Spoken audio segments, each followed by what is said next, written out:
Vallée des Merveilles, au pied du mont Bégaud. Dans un immense chaos de blocs rocheux, la nature joue de toutes ses lumières et de toutes ses couleurs.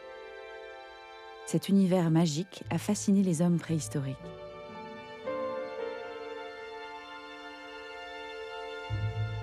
À l'entrée du site, dans le lit actuel du torrent, un bloc de schiste gris-vert, gravé sur toute sa surface, est un des joyaux de la vallée.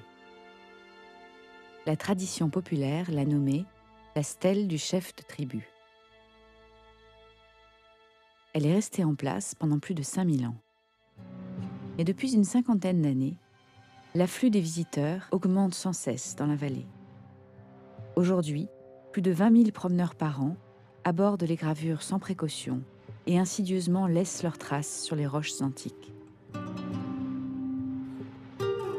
Aussi la stèle du chef de tribu, un des trésors de la vallée, était menacée. Elle raconte une scène mythique des temps préhistoriques de l'âge du cuivre.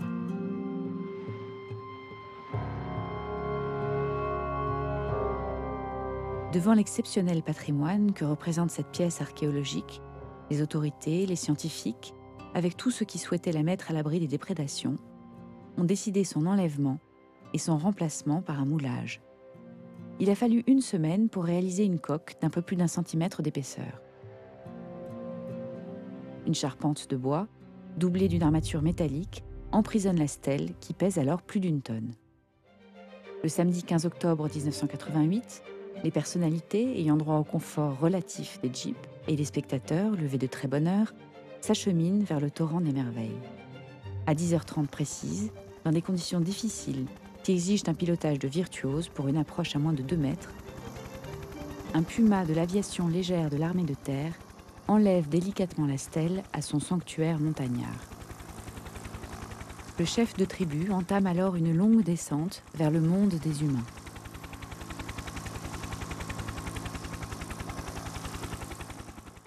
Il trône désormais en bonne place dans un musée spécialement créé pour la circonstance, le musée des Merveilles à Tende.